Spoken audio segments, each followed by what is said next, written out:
Hello everyone, and welcome back to Inside ArtScroll. Today we are joined by two special guests, Shimon and Ruben Kolyakov, the founders of TorahAnytime.com. Thank you, Shimon. Thank you, Ruben, and it's an honor to have you here. And I want to start off by asking you about your tour that you just received of the ArtScroll bindery. You got to see behind the scenes here at ArtScroll headquarters. What's your initial reaction? First of all, thank you for inviting us over here. It's a tremendous, tremendous zechut to be here and to see what's going on over here. I'll say what I mentioned to you inside that whole operations. I will never look at an ArtScroll book the same way again. I was blown away with everything that's involved, every detail, the whole process. It was just something I've never experienced before. So amazing. Baruch Hashem, it was such detailed organization. I've really never seen something so meticulous about every small thing, and I didn't realize how much goes into it to make it. And you see it in the bookstore, you're like, an ArtScroll book, Baruch Hashem. But to see it, like Shimon said, you're definitely going to see it differently now. Now, both of you mentioned when we first met, and we're catching up a little, that people comment to you that what you've done with TorahAnytime.com is kind of doing what ArtScroll did in print. Both of you are doing online. Would you say that that's an accurate depiction of what you've accomplished? A very common statement that we've gotten for the past 10 years is, you guys are like the next ArtScroll revolution. What they did, like you just said, what they did in print, you guys are doing with video and shiurim. I think that's one of the greatest compliments an organization could get, because ArtScroll is like the leader, and it truly is the right word, the revolution in the Jewish world. And just to be put into that category, it's unbelievable. Don't really have words to describe how. Thank you, Hashem, for giving us such a zechut to be part of this. Yeah, and again, ArtScroll is a standard. Like, people, right, they know you're on a certain, madrega. Once you hear ArtScroll, if you're involved with ArtScroll or whatever it is for the past decades, really set a standard. And Mizrat Hashem, Siyata D'Shemaya, we were trying to also kind of set a standard in terms of Torah and technology, and it's just been amazing for the past 14 years. I'd love to get into the details, which we will, the numbers and just the broad reach of Torah Anytime, but tell us, who don't know your background, where you grew up, and growing up, did you ever envision or dream that you would be spearheading such a project, reaching literally hundreds of thousands of people all over the globe? So we're from the Bukharin community. I immigrated to this country when I was 3 years old from a country called Uzbekistan, from a city called Tashkent. And we didn't know much about Judaism or what it meant to be a Torah Jew. There were some traditions, but nothing more than that. And we both went to public school. So Ruben was born here? He was born, yeah. He was born here, yeah. I'm 6 years older than him. We emigrated in 1979. So we went to public school. Where was that, in New York? This is in Queens. In Queens. Yeah, PS 201. And I remember in the third grade, there was this incredible organization that still exists today, a Queens JEP, Jewish Education Program, that looked for Jewish kids in public school and pulled them out once a week for 1 hour. It was on Wednesday at 2 p.m. Wow. And I remember hearing about this, and somehow they got in touch with my parents, and they told me about it, and I remember being so excited about it, learning about Jewish things. And it turned into a situation where I was looking forward all week for this Jewish education program. It was the greatest hour of my week, I remember. And going over a year of doing this, in December of my 4th grade, they finally convinced my parents to send me to a yeshiva. It was a kiruv yeshiva called Yeshiva Institute at the time. Now it's called Yeshiva Primary, still run by Rabbi Zalman Deutscher. It's a yeshiva designed for public school kids. And I remember when my parents asked me, my mom asked me, do you want to go? And I was just like, yes. Like I was like 10 years old or something. I was like, what was the level of religiosity at home at the time? Did you have no Shabbos, no kashrut, nothing at all? We didn't know about those things. Wow. We knew concept Shabbos, right. We knew Shabbat, but what it meant to be Shabbat, Kiddush, or nothing at all. And so I went in December of that year. I was in my 4th grade. I was around 10 years old. And I just fell in love and with it. And the next 4 years I was there. Now, even though I was there, I still wasn't really holding anywhere because I was 10 years old, whatever it was. And also some of the things I brought home, my parents didn't really appreciate. Right. You know, like this is not how we do things. This is not, you know, whatever it was.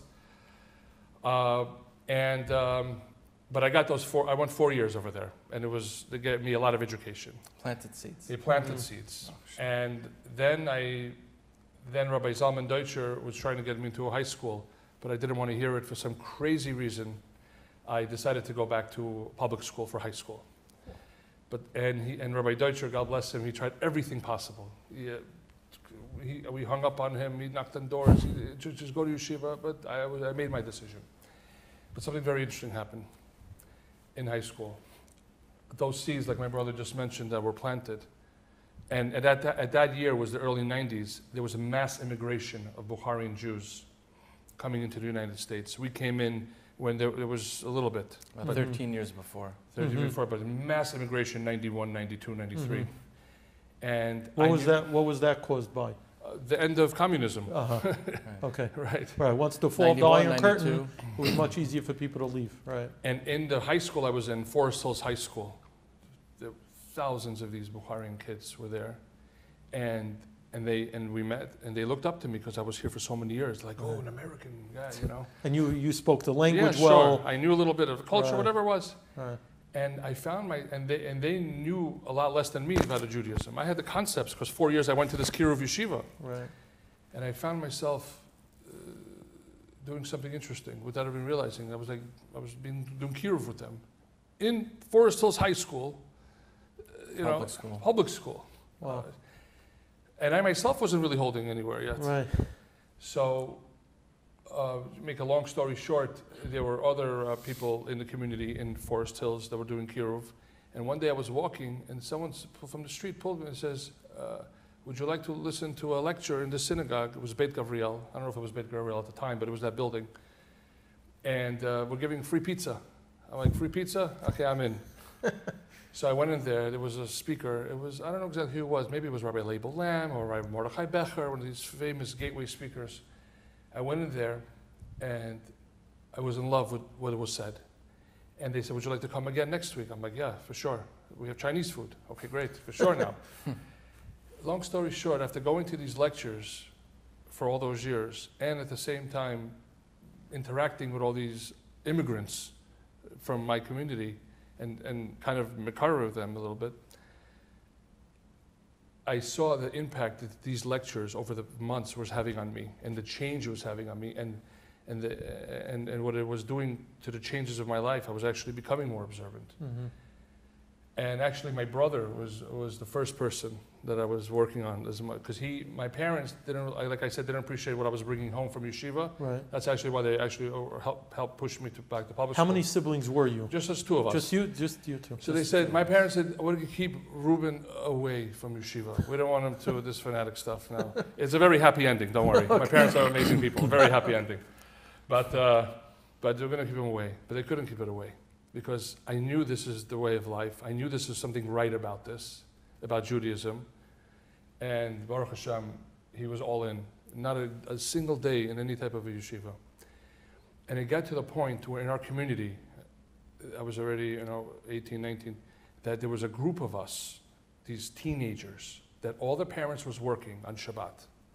We wanted to keep Shabbat. Wow.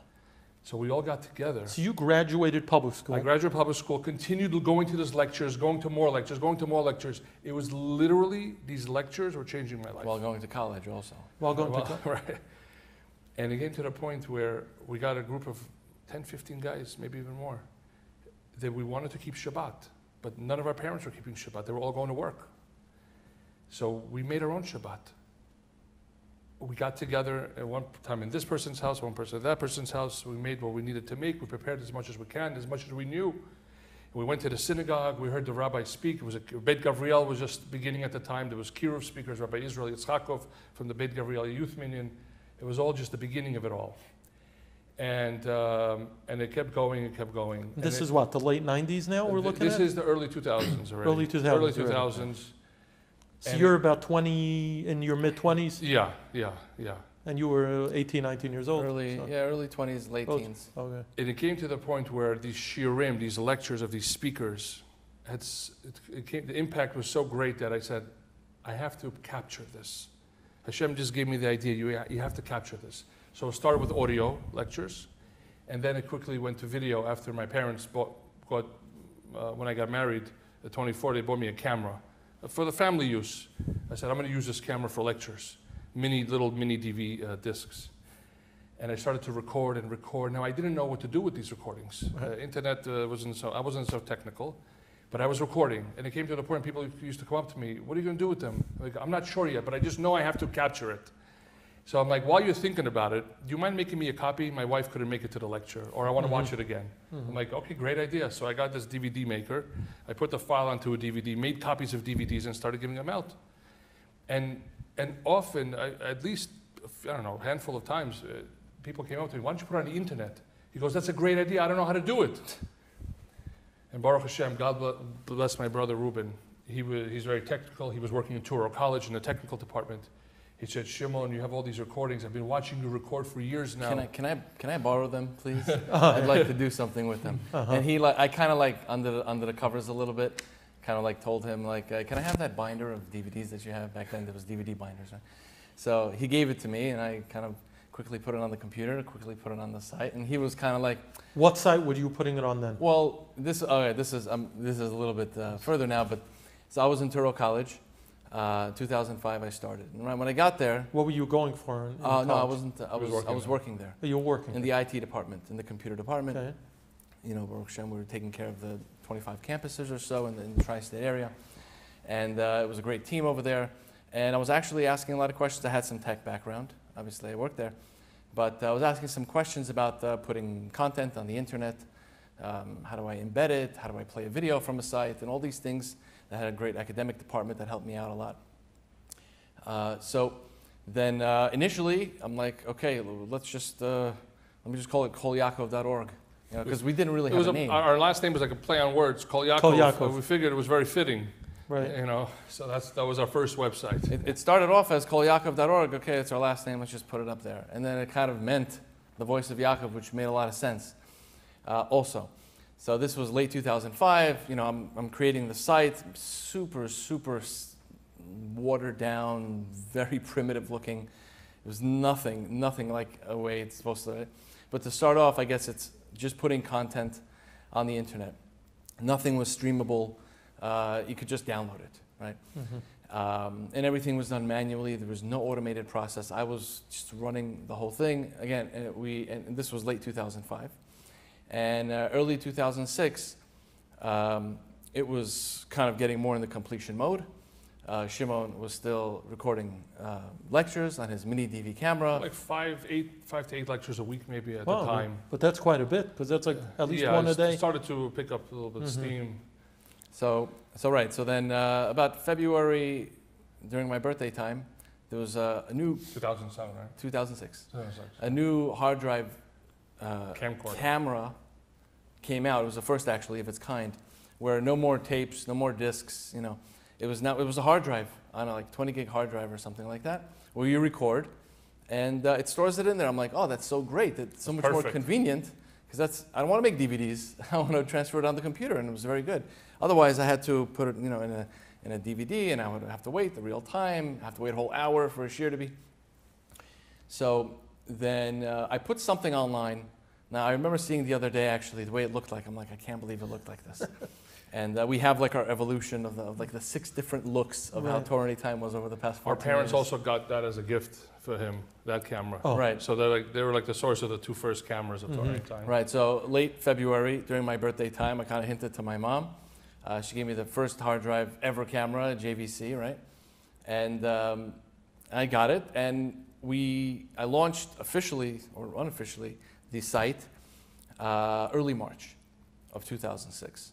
Now, nobody really knew about it. It was still very, and again, I got the content from Shimon. I'm like, Shimon, can I have some of your stuff? I need to, I have a nice site, but I need some content. Was it still called kolyakov.org? Yes, it was kolyakov.org. It switched to TorahAnytime on Rosh Hashanah of that year, when we'll explain afterwards how we got there, to TorahAnytime. And you were just uploading random topics. It wasn't organized by speaker or by topic, nothing.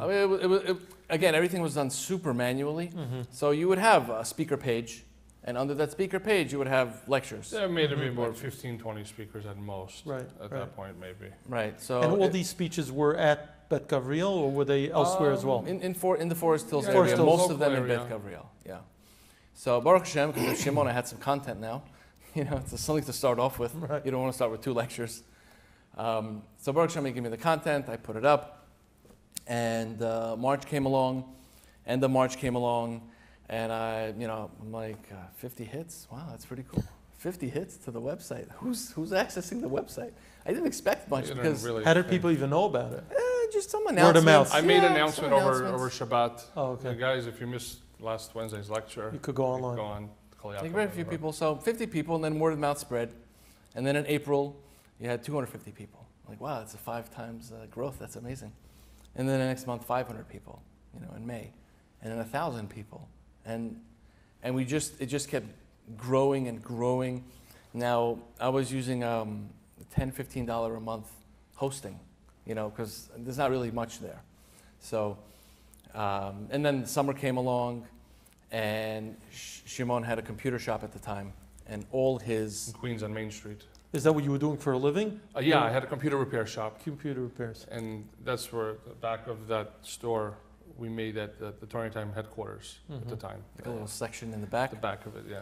And then Baruch Hashem, in the summertime, Shimon was more involved with the activities of the website. He was involved primarily with the recording of everything. And it's funny, actually, when I received the camera in late February, I had all of a sudden show up to a lecture with the camera to record, and then Shimon would show up 5 minutes later and says, "Hey, what are you doing here?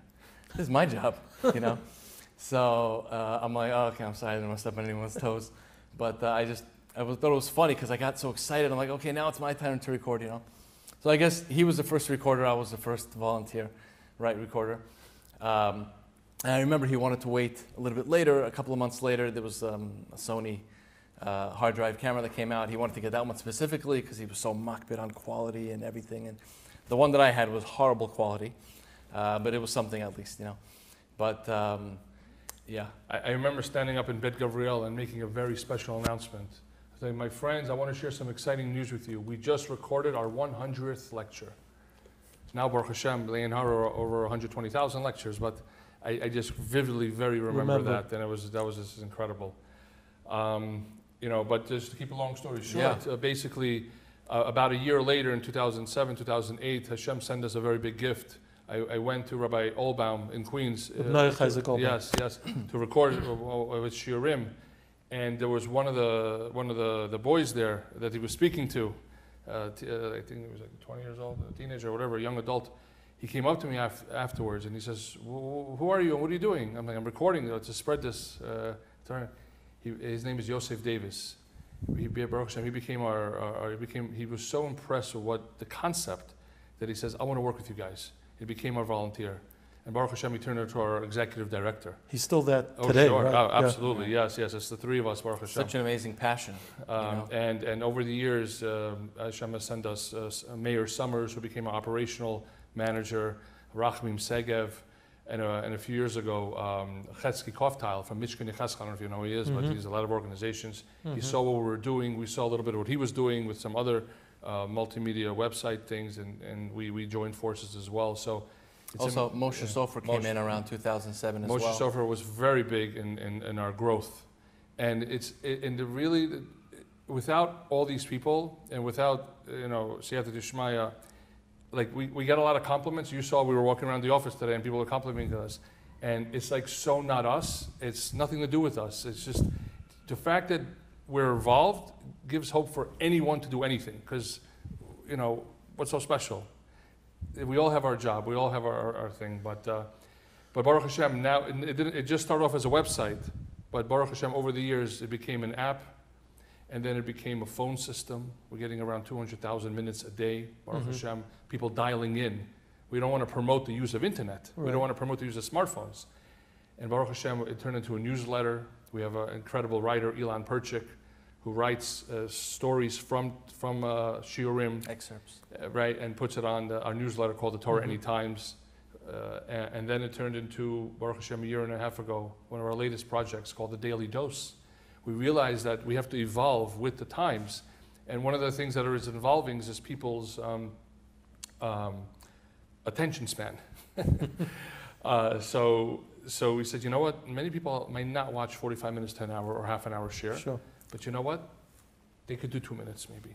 So he says, what can we do for 2 minutes? So Baruch Hashem, we have so much content. We have the greatest speakers in the world on TorahAnytime. We have all these relationships with them. So we go through Shiurim.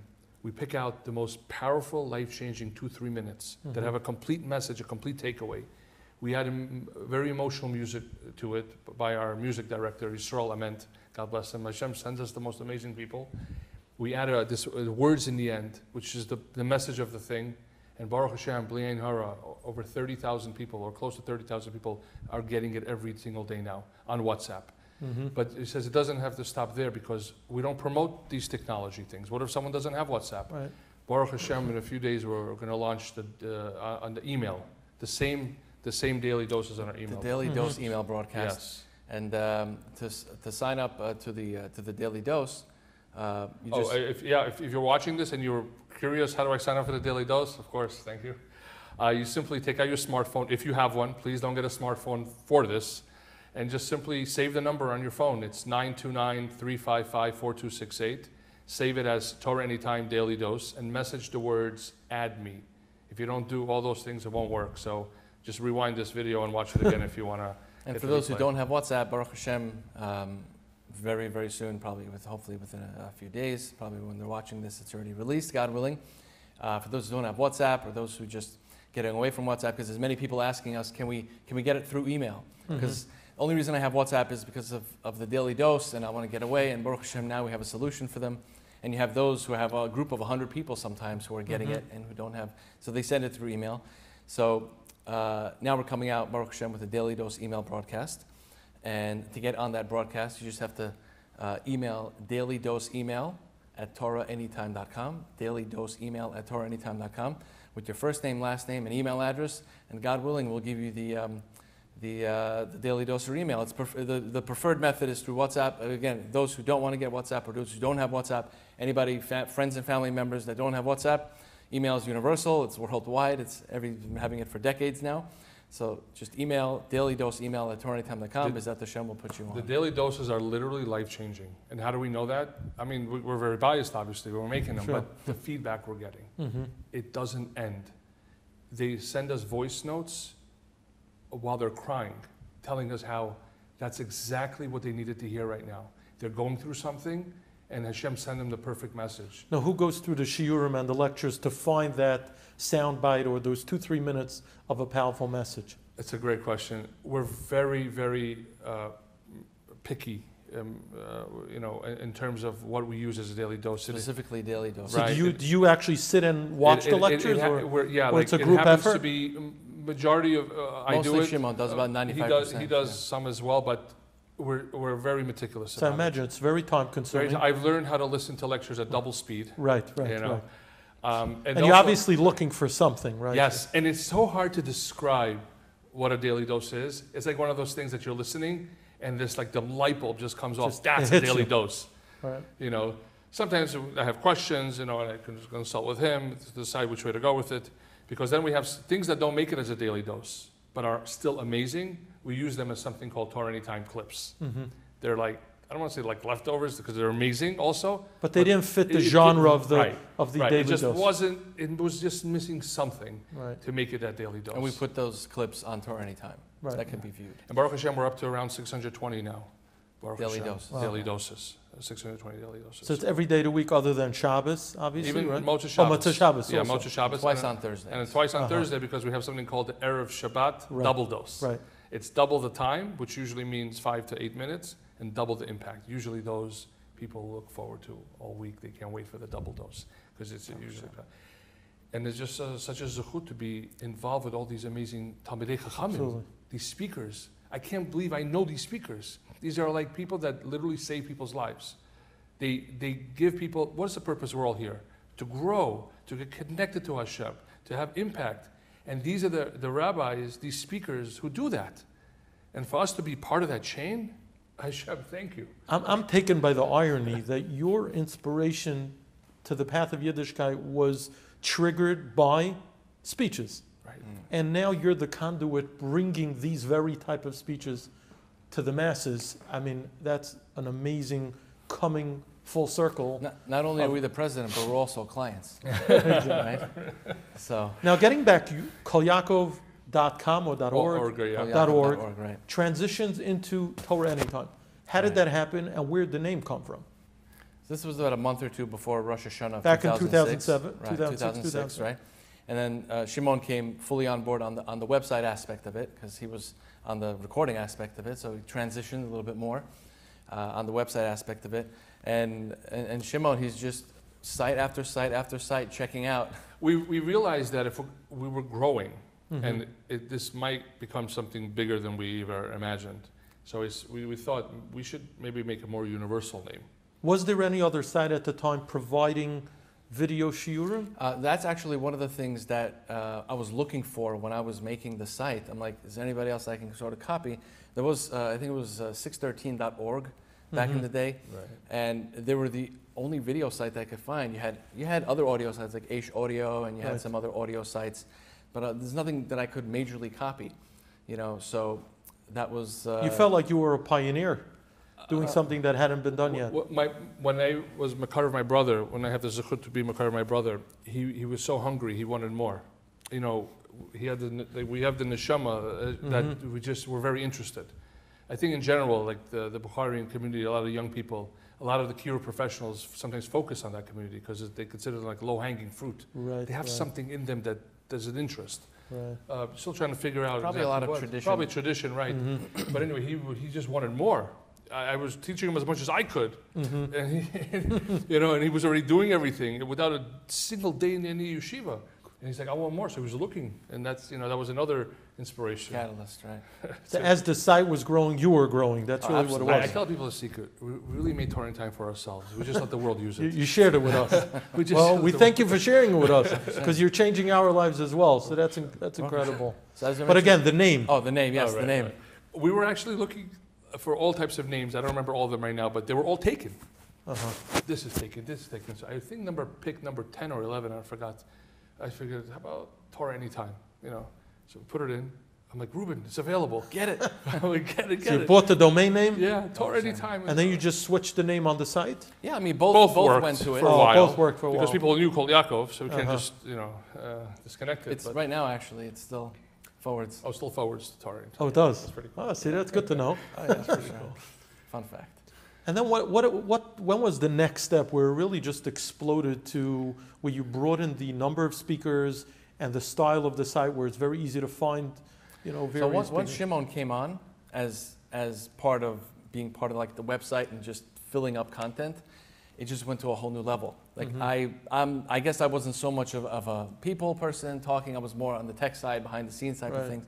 Once he came on, it just exploded with speakers, and obviously the more speakers you have and the more announcements that are given and the more marketing you do, right, on the shoestring budget, obviously the more it's going to be used. So I would say the first explosion was when Shimon came fully on the website side of things and just blew it up. And obviously he got Yosef Davis as the volunteer, and then Moshe Sofer. I want to record this guy, I want to record that guy. And so were you seeking out the speakers, or were the speakers seeking you out? In the beginning, when we were not so popular, when I used to go to a speaker and they used to see us with a camera, I'm like, who are you? Why are you recording me? They were paranoid, kind they of were like TorahAnytime, like TorahAny who? TorahAny what? Like, what are you talking about? Right. It wasn't so simple. They're like, do I know you? Do I trust you? Where are you going to put this? Right. And it was a little bit of a convincing situation. So we used to chase after speakers, and not always they agreed because they didn't know who we were.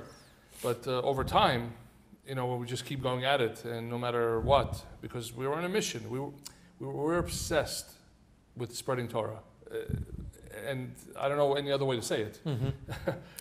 So and then the speakers would contact Shimon and say, you know, this person saw my share, that person called me, they said they saw my share, like what's going on? They had no idea what they were getting themselves into. Right. But now, fast forward, 14 years, from us chasing speakers and convincing them to be on TorahAnytime, now it's become like a problem, like a good problem. Like now you have, let's over break it 950 speakers. You have trying 950 to get on. No, trying to get on. You have 600 speakers? Over 1,000. Over 1,000. And regular speakers, now we're recording about 500-600 shurim a week.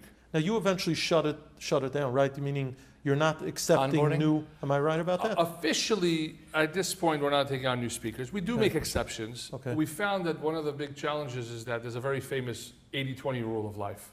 80% of the viewers, of the people are watching 20% of the speakers. Got it. So we're not YouTube. We're not just everyone under the sun is going up, or every corner, or every rabbi at every corner shul.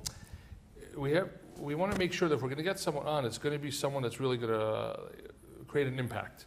So do you get flack for either diluting it too much by letting, so to speak, everyone on there at one time? And then within the same platform, you have Gedolei Adar giving shiurim and very fine Tyre Yidden, but we would call regular people. You ever get flack for that? Like you're kind of diluting it and it loses its, you're diluting the standard at all? We're getting on now about 3-4 new speakers a month, maybe.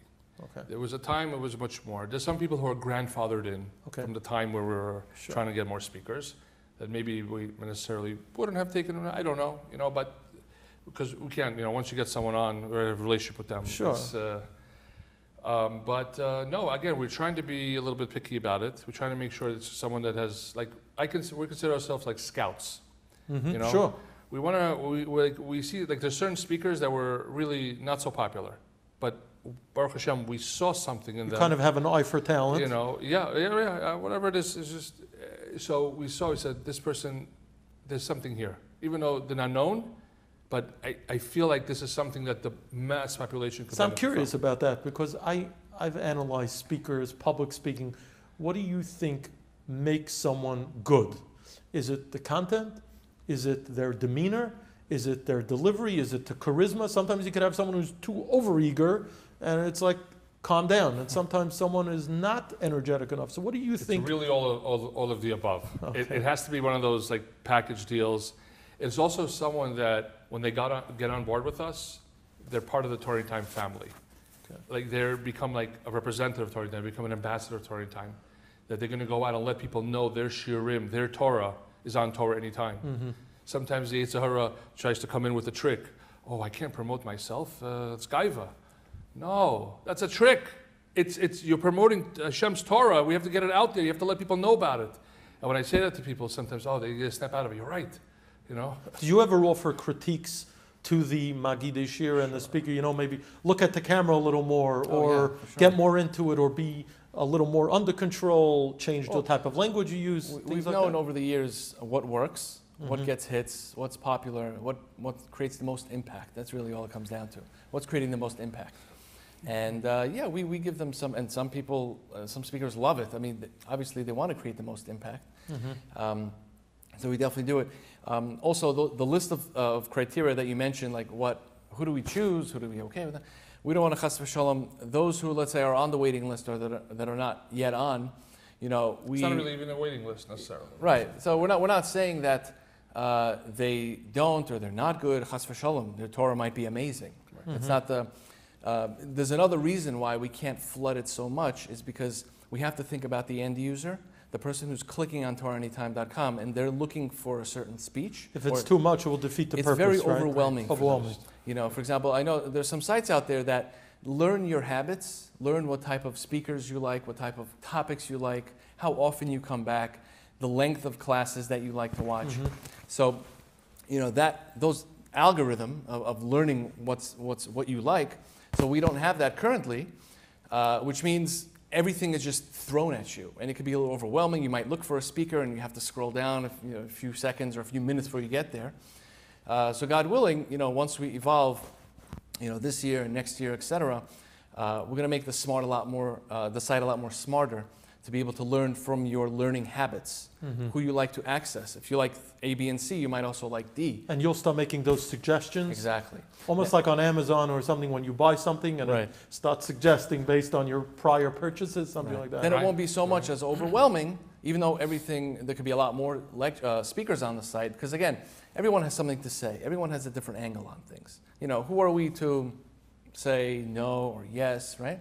So obviously when we say no or yes, we're not thinking about ourselves, we're thinking about the user. How's it going to impact them the most? So right now, if we just throw everything at the wall, like if we had the same mentality that we had in the beginning, we wouldn't have 1,000 speakers on the site probably. Right. So that was, we'd probably have a lot less. Now, as far as vetting the content, this is a question I always wanted to ask. You obviously can't watch every lecture or shiur beginning to end. Are you ever concerned because of that something controversial will seep in or something will get by you that maybe you wouldn't feel comfortable with? Is that a concern at all? Occasionally, sometimes things fall through the cracks. But generally speaking, when we deal with organizations that we know and trust, whether it's the Aguda, whether it's ArtScroll, or many other, or the Chazak organization, or Nava with Rabbi Gladstein, Torah Masorah. So many, Baruch Hashem, Project Inspire, or Aish, whatever it is. We kind of trust their judgment. Of course, things could fall through the cracks, like I said, and sometimes we've had that, and we had to. Baruch Hashem, we have advisors that we go to Rabbanim, different things. Because it's technology and internet, they don't necessarily want to be mentioned who they are, because it's a big just the whole technology internet thing is a whole thing. But generally speaking, that's what it is. But we have so many users, Baruch Hashem, that when there's like a red flag, we get notified. We get notified to look into it because everyone is watching, and most people are paying attention. Have the right hashkafa, and they see that we do the best we can. But occasionally, sometimes we have to double check something and make proper adjustments. But overall, we try to do the best we can in terms of to make sure it's hashkafically everything is appropriate, which is a little bit of a challenge because you have all types of situations. Right. So we try to find that lowest common denominator. Sure. Which I wanted to ask you about. I'm sorry, you want to go on? No, I'm saying you asked before, it was such a broad spectrum of speaker. You have Gedolim, and then you can have the average. So we used to have a slogan, from the baseball cap till the strimal. We everyone from the baseball cap to the strimal, everyone in between. Right. So it's everybody needs. It's not just learning Torah; it's learning Torah values. So even if somebody who's completely not affiliated, or somebody who's mamish learning, Daf Yoimi, and he has a chavruta and it's all day kollel, and he's driving from and to the kollel, and he has to listen to something. We have something for him too. So we want to make sure that we can't really discount anybody depending on their status. You're right. We do have gedolim on the site, like gedolim, and then we have somebody who's maybe who speaks in a local shul. Some balabayit, even that knows how to give shiurim, or who's knowledgeable. Now, we were talking before, I think you told me, an astonishing stat that you had in the last year, 1 million unique users, correct? Is that the number? This upcoming year, This year. This year. We're about to break. You're about to break. 1 million unique users. That means there are 1 million people, that unique, at some point during the year, sometime during the year, have logged onto your site. Right. Obviously, we're talking about a very broad range of Judaism background. Right. And that also... Even Goyim, by the way. Really? Yeah. Who want to learn more about... As a matter of fact, over the years, there's been at least a few dozen of converts because of shiurim that they started to watch on TorahAnytime, which is not what we're looking for, but that's what happened, and that's amazing. Now, most of the shiurim and lectures are in English, or majority. We have about 10 12 languages or so. Right. Are you thinking of broadening the other languages, let's say to reach out to more people in Israel and things of that sort? If we show you the list of what we want to do. Ideas. I'm telling you, it's unbelievable. Hashem just doesn't stop giving the ideas. And in reality, it's just the way good things usually happen, it works in slow motion. And it's so frustrating because that's one of the ideas we want to do, to make a Hebrew or only thing, or Russian only thing, or Spanish is really taken off on our site. Portuguese. And I want to bring up also, you spoke about technology before. I think it's important. Baruch Hashem, our community, the Torah community, has paid tremendous attention to awareness regarding technology and making sure that our online experience is consistent with our hashkafas. Tremendous awareness. People are very careful, and somehow Torah Anytime is consistent with that. And I want to ask you, what have you done to allow that? Does the site work with most of the filters that people use? And also talk about the fact that you started, which you alluded to before, a phone line where the entire site is fully accessible through a phone line for those who don't have access online or don't want to have access online. Speak about both of those. Sure. So in terms of the filtering, the tech side of it, Baruch Hashem, over the years, usually, I guess what an organization or a company has to do is to call up all the filters individually and say, can you please whitelist us? Sure. Baruch Hashem, the users have done that for us already. They've gotten enough complaints, all the filter companies, that they already know us like back, for years now.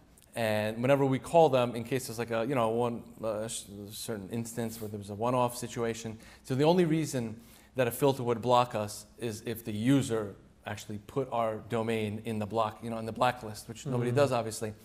But so the filters already know, even if we use certain content delivery network companies that usually are blocked, the filter companies know that if it's coming from our site, not to block it. You could have some sites that, the less known Torah sites that use the same, let's say, video delivery company. Onto their sites, it might get blocked.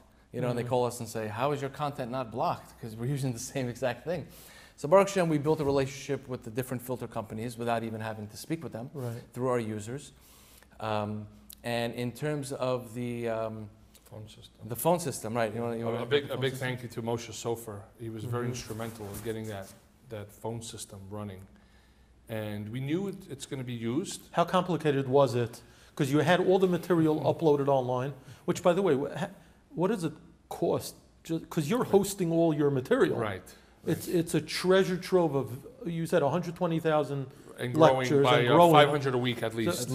Just the cost of hosting it before we got to the phone line. Right. Well, it's not complicated. You asked how complicated is it? It's more of the cost. We pay for every call. Oh. We pay for every moment someone is on it. And as you know, all of our content is free, always was free, and B'ezrat Hashem should always be free, because we're not into anyone paying. If one person less will not watch, then the whole thing is not worth it for money, because this is not about money. This is about bringing people back before Mashiach gets here, which is so soon, hopefully, and through this massive distribution. But there's a massive expense. Because every time a shiur is accessed on Torah Anytime, or on the phone system, or on the app, anywhere, we're paying for it.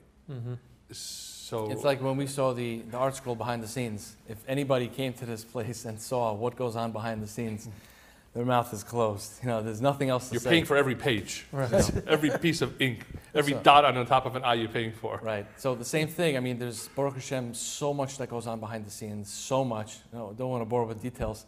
But it's the storage, it's the delivery, it's the web hosting, it's the developers, it's the storage fees that my brother mentioned. Constantly new features, and features that aren't out at all on any site. We want to be innovators of features to make it so comfortable for the user. Again, we're trying to make it as convenient to learn Torah as Torah Anytime, play this lecture, please. No thoughts, no fingers, no nothing. Anywhere you are. As uncomplicated as possible. Anywhere you are, you can. Right. Now your staff, you have a staff, technical staff, taking care of all different details. You two are involved 24/6 in this. Even 7. Probably 7 also. We spread the word. We spread the word on Shabbos. And you're probably thinking of ideas. Sure. How do you finance such an undertaking and support your families at the same time? I can't give an answer, because there's no answer that makes sense how we're survived, because it just really in reality doesn't make sense. We're not like very good. We didn't even know that we're going to have to fundraise when we started this. We didn't know of everything that has happened. I think if we knew, I don't know if we would jump into it like this, but there's so much money for technology, because technology doesn't end. It doesn't. There's always constant. Bitbean is the company we work with in Lakewood. You might know them. Sure, the Arnsteins. Yes, amazing people. Fantastic. They saw our project and They're helping us nonstop, and it's already been 2 years, 2.5 years, and we're at the end of B'ezrat Hashem of redoing the whole site and making it something Beautiful. that B'ezrat Hashem, going to be amazing, Revolutionary. revolutionary, And the mobile app as well. big time. So we're working day and night with that. But the funding, it's a big zechut for someone to see our project and to step over and say, I want to be your partner. Because every person who gives tzedakah wants to give to what's going to bring the biggest return. Sure. It's a smart businessman. You have to be smart with tzedakah as well. So anyone who hops what's going on over here, to be a part of this organization, our budget, by the way, is not extreme. It's 1.5 million a year.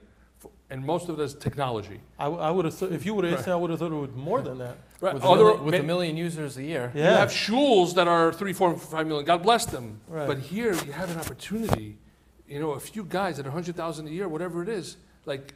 As we say, you're getting a lot of bang for your buck. Non-stop, residual. Yeah, You residual. wake up in the morning, another few thousands of mitzvot in your bank account. So I want to mention Rabbi Gladstein, who's one of your top Magidei Shir, Absolutely. was here at ArtScroll for an interview several weeks ago, and he credits both of you with kind of putting him on the map. He's a successful Rav and Magid Shir beforehand, but the reach, he told me when he woke up in the morning and his shiurim were online, and he would see just overnight 750 people watched the shir. He was incredulous. He couldn't believe it. Right. And then as time has gone on, he's uploaded numerous shiurim every day. He started once a week, and now Right. he has over a dozen a week. Unbelievable. Because he understands people are hungry, so he's providing the content. He's brilliant. Yeah, so if Right. anyone's out there, that Hashem has blessed them with type of money, like reach out to us. You know? Right. It's just, For sure. it's a tremendous thing. There's a lot of Torah to spread. Because Talmud Torah Keneged Kulam. Learning Torah is equivalent to everything else.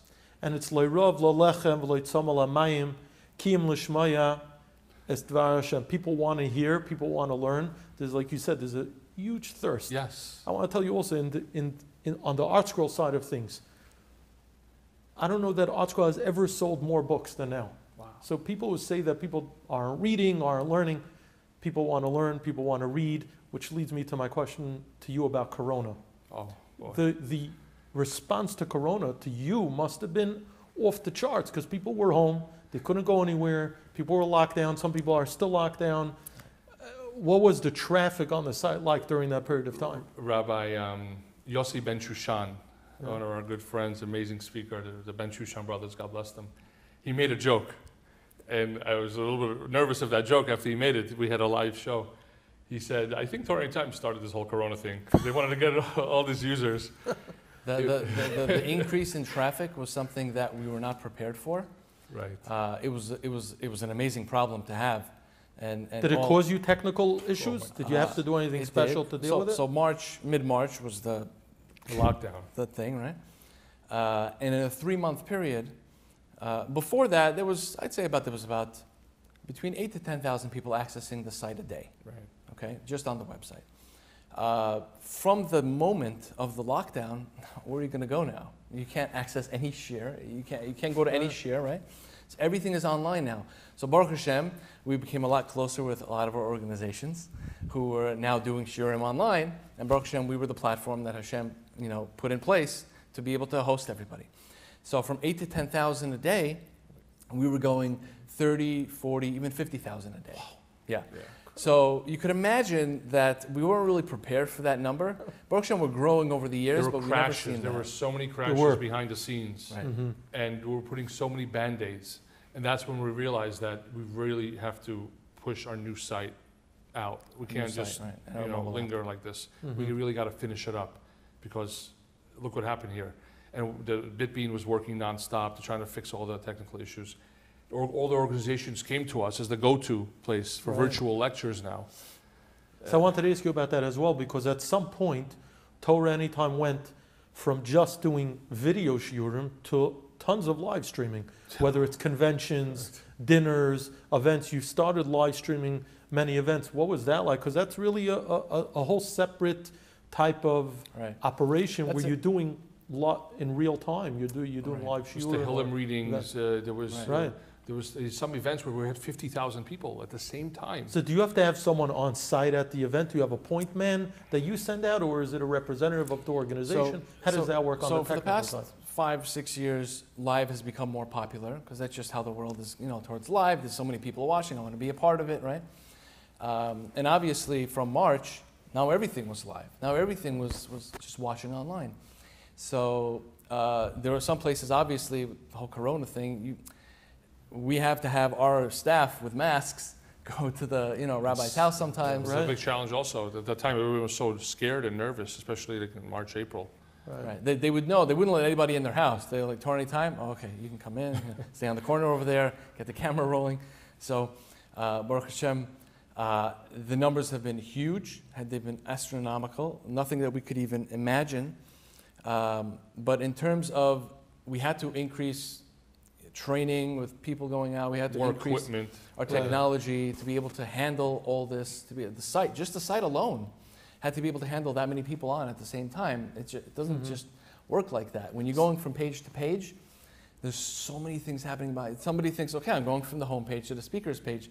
There's like 30 different links that they're actually going through to go to that one page. Right. There's a lot going on behind the scenes. Speaking of the equipment, when going back years, when someone was approved to be on the roster of speakers, did they provide their own equipment? Did you provide the equipment? Did they get the equipment? How did that process work? In the beginning, since we were convincing them to get on TorahAnytime, sure, we don't ask them, we took care of everything. So you bought them the camera, yeah, and you taught them how to use it and record it? Well, we used to come ourselves to record. But I'm talking about at a later stage. Oh, later, obviously, it came to the point where they began to see the value. Right. So they tried to find one of their students to be the volunteer, or some people record themselves. Some people that are really like superstar speakers, we really make sure we want to get their content, so we make it easier for them. We still follow them around, like Rabbi Gladstein or Rabbi Shapiro, and some speakers. They might have some people in their community who would sponsor a camera or a camera kit, which we would send to them, and then we would train somebody to record it properly, because quality is everything. And if you don't have good quality, especially audio quality, audio is more important than video. Right. Sure. Now, on your site, you provide video and audio, as everyone knows. Yes, everything is and on you've audio, always done that. Video, and everything on video, we have audio version as well. And you could download the audio also. You could download, right. Now, speaking... By the way, just about the camera equipment, that's also, if someone understands the power of tzedakah, they want to sponsor 10 camera kits. Each camera kit is about $1,500. We try to use the really good equipment, a good microphone. So that's something else someone could do. Could you imagine? One camera kit, $1,500, indefinitely. You get all the merits for that. It's just unbelievable. Somebody watches it 10 years from now, you still got it. Right, in the middle of China, whatever. Now, one of the unique identities of TorahAnytime is that every shiur opens with one of my favorite people, Rabbi Pesach Kron, and you hear that very recognizable voice. Whose idea was that? When did that happen? And how did you choose Rabbi Kron? I mean, how did you choose? You chose the best. Right. But how did that come about? So initially, we have two versions of the website. The one that started in 2006, and then we, with the help of Reb Henry Chesky Kaftal, in 2012, we came out with version 2. B'ezrat Hashem, with Hashem's help, we're going to come out with version 3 very, very soon. Very excited about that. So on the first version of it, we had no database, we had no nothing. We simply uploaded it, and b'chava, there you have your dinner, right? So when version 2 came out, we're like, okay, let's make it a little bit more professional.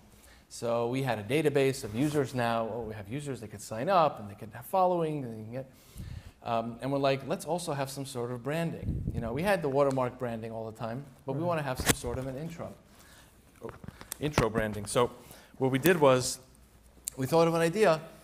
Let's get some top speakers to intro the TorahAnytime, and it happened to be Rabbi Kron was the first one we went to, and we never actually followed through with the other speakers. He's one of our biggest fans. Listen. He always gives us an honorable mention in most of his shiurim, and he loves what we do and how much more popular he became. He was always popular. Can't take that away from him. Sure. But how much more popular he became. So he's really good friends with us, and it's just... That's great. But you agree, it became part of your identity. Oh, yeah. And people recognize the voice now. Sure. You hear that voice, and it kind of puts you in the mode, right? They know you're about to experience something. Something nice. This is for real. It's about to start. Right. Now, that's a great question. what's the... I guess, what's the next step other than, I know you have tons of ideas, but other than the new site, what is the next thing that people could look forward to, something tangible? Really, with the new site, there's going to be a lot of new things where people can interact and leave their feelings I was going to ask you of about watching comments. those comments and feedback. Mhm. Of course, everything's going to get moderated. Right, right, right. And not only that, we have, like I said, over 120,000 in growing shiurim. Mhm. There's gold mines in there that people don't know about because you can get lost in it. Right. So we are creating a way that when people are looking for something specific, they'll go to a shiur from 8 years ago or from 12 years ago. And those are even more holier, closer to Har Sinai, you know. So people think, oh, well, the latest stuff. No, just the Right. opposite. The old stuff is treasures. Right. Right. So we want to be able to utilize everything. That's another thing. And not only that, like we said earlier, like the clips and the daily doses, if you don't have a chance to see the full thing, or maybe you just don't know who the speaker is, everyone can watch a 2-minute shiur or a 2-minute clip. So they say, wow, this is an amazing speaker. I never heard of him before. So that's one way to Kind of like bait to get Like people bait. in the door. Right. Yeah, great you more. mentioned that. That's what the daily doses are. Mhm. Because I tell new speakers that we get in, like the occasional speakers, that the ones that I feel like will have like something big could come out of it, I tell, listen, I know that you're not so known right now, but I'm just warning you now. You know, still back out. Warning you now. You can start getting calls for all types of speaking situations, Shabbatons. Give it some time. Mm-hmm. And it's amazing how it's happened to so many people.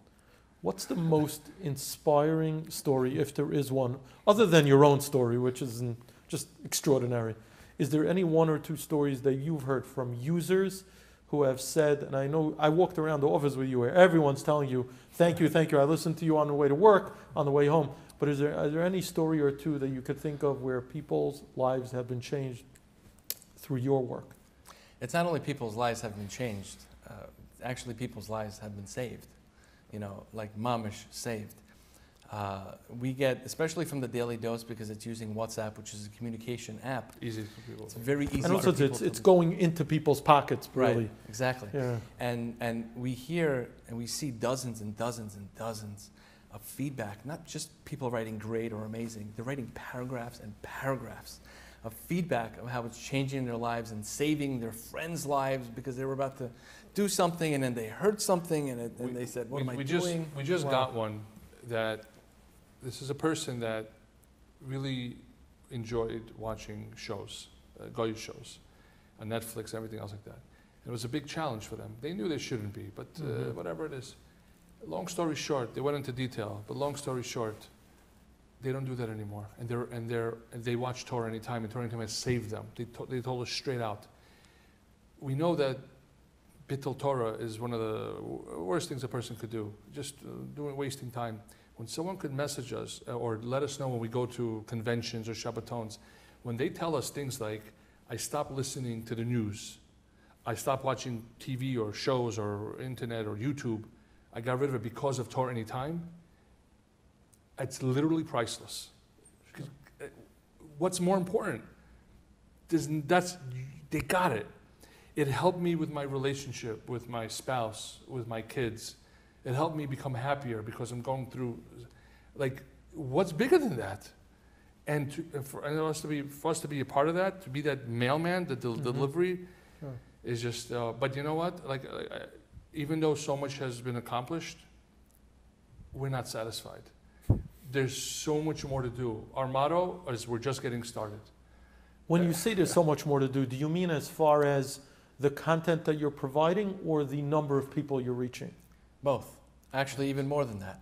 There's so much more to do in terms of distribution. Right. There's so much more to do in terms of making it more convenient, making it more accessible. You know, we like to say, some people might not be happy hearing it, but we want to make sure after 120, nobody has any excuses on learning. We're gonna be in their faces in every aspect, in the written word, in visually, audible. We're in front of them with them not even knowing about it. We want to make a car, you know, easy access in the car, just talk or just tap. Old age homes, even we get feedback from prisons, if Jews are there, or other situations. We want to make devices. There's like a lot of ideas. I don't want to give everything away. We're working on our underground labs, you know, working on things.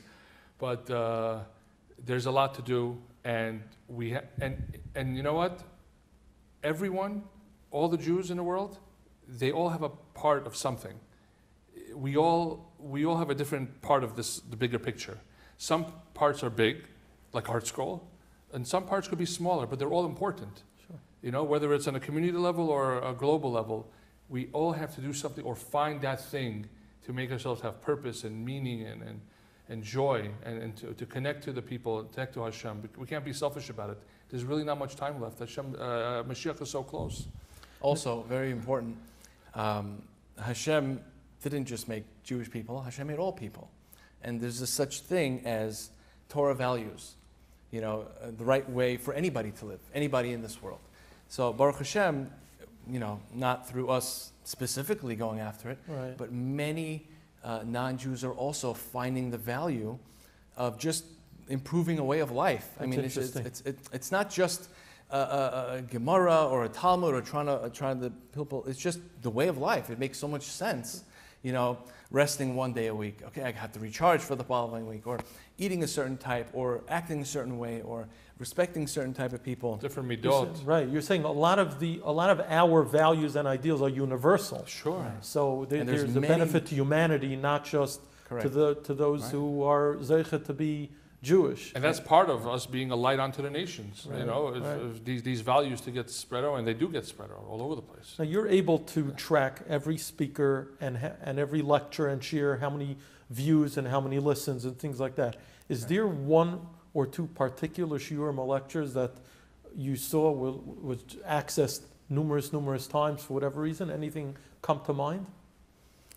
Well, there are very popular topics Mm-hmm. that people go to.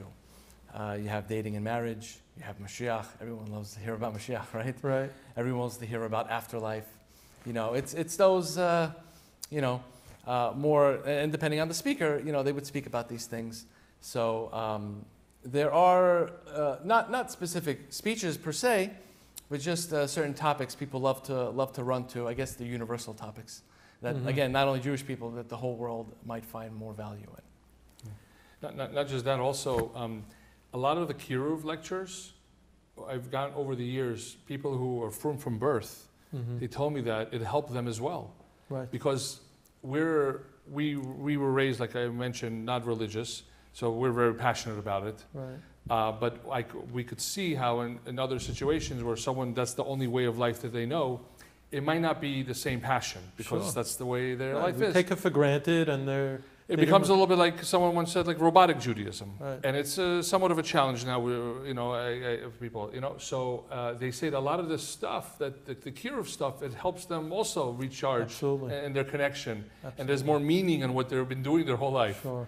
Sure. And something that really everybody should know, that TorahAnytime is really a whole way to them growing, meaning it's great.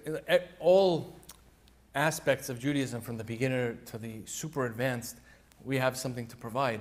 But we ultimately want to get everyone to the level to keep growing and steiging and learning more. You know, if somebody's learning half an hour a day, you know, and they're safer, you know, and their ArtScroll safer. So now after hearing a TorahAnytime shir, they got inspired to learn another half an hour. Sure. So it's not only about learning on TorahAnytime. I have people that are learning in Kollel now, and they don't use TorahAnytime at all. But they said that it was those years in the beginning when I really wasn't even firm, that Wow. from TorahAnytime it got me started. And nothing makes us happier. When we get a letter from someone, a handwritten note of, I got rid of my internet because of shiurim I watched on TorahAnytime, how ironic is that? We're okay with that. Great, Baruch Hashem. That's the goal. We want to keep people growing and growing. You can never stay straight. Life is a downward escalator. You have to constantly grow, keep going Right. up. Well, we thank you for bringing meaning Wow. to so many people's lives. Thank you for sharing your personal story. I'm inspired by it. I'm sure all our viewers will be as well. Continued Hatzlacha. We're Amen. looking for the next higher and higher levels of growth and greatness from Torah Rabbi Anytime. Yitzhak, thank you for this opportunity. It's such a zechut to meet you and to be here. And I feel even more connected to ArtScroll than ever before, even though I have so many Sfarim in my house. Thank you. Thanks Thanks to both of you. Thank you.